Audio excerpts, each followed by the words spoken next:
In this short video, we will be doing a cowl sleeve, and the tutorial starts with construct a basic body sleeve pattern according to your sleeve and arm measurements. Ensure the the base is actually how fitted you want it to be. Then from here, measure how you want the cowl to fall, where you want the cowl to start from, maybe the elbow line or above the elbow line. Divide that into two. Mark 3 points, like 3 seam lines from each side of the sleeve. Mark the lines there on the other side. Mark the same measurement so that the cowl can rhyme when you're done. Then you move to the middle point of the cowl. Divide that as well into 3. You can make it more. If you divide the size into 4, then you divide this into 4 as well, like whatever. But you make sure this point is higher because it's going to look a little bit angular.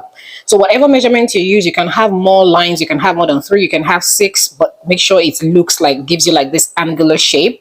Rule your patterns out equally. Ensure they are center side. But you can have a cowl on the other side as well. Depends on how you want to play around your pattern. After doing this, you're going to slash and spread this. Slash it equally. And I try to cut to don't cut to the tip initially. Leave like 1 or 2 millimeters at the edge, so it's still hanging a little bit, so you don't have your patterns mixed up. Because those straight lines in the middle, after this one I'm cutting right now, have the tendencies of getting mixed up if you're not very careful. So don't detach the papers totally from the start. Make sure they are still hanging on a little bit to the edge of your pattern. After doing this, you're going to spread them on another piece of paper to create the new pattern. You can spread it on your muslin or terry if you want. Then you label. I number my patterns so that in case anything happens, I can still align them together. You can do that as well. So when you do this, you now have to start cutting it through so you can have perfectly laid edges that's touching each other. The edge will touch the pattern, the base of each other. Ensure they are well touching so they don't overlap. And because if you don't cut out, you're going to have small gaps. It's paper, not fabric. That's why I try to say you to cut and paste back with either sellotape or gum or anything, or sticker or whatever you want to use.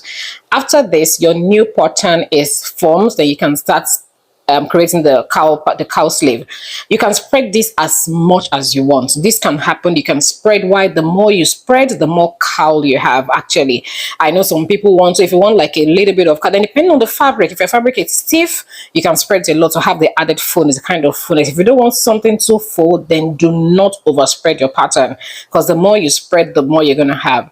Then retrace. Here I'm trying to retrace to show you how full it's going to be by the time I'm done. This is what the pattern, this is what the pattern looks like. Then connect the lines, the upper part of the sleeve. You can connect it straight. You can connect it with a little bit of curve. It depends on you, what you want. You can try one out today. The next one you're trying out, try to change the way you're drafting the upper part. You can actually give it more puff. In case, whatever you want, whatever works for you is fine. If you just want the flat cowl, draw a straight line. Then cut this out, and it's almost time to create a new pattern. Remember to be flexible with your patterns anytime you're working. If you try one thing now, whenever you're trying another thing, do something else. Remember to give this video a like. Click a like button if you like it. And my classes are still available. One-on-one classes, general classes online.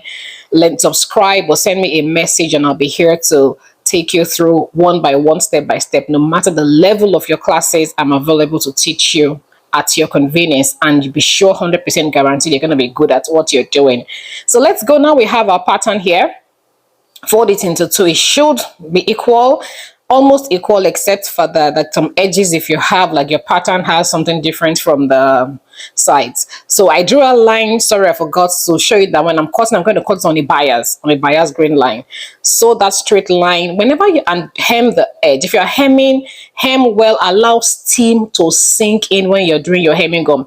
Do not iron. Steam it in. Allow it melt. That's the best way to put your hemming gum. I like hemming the edge of my sleeve sometimes. It gives me a very neat finish. Sew this, fix it in, and there you are. Voila. If you like this, remember to like this. And this jacket, you want a tutorial, is part of my online classes. It's lovely. I'll see you in the next video. Have fun with it. If you want to send me feedback, send me feedbacks, and I'll be here to take your answers. My classes are open, physical classes in Ibadan, Nigeria, and online classes from anywhere you are in the world. Till I see you in the next video, be good and stay creative.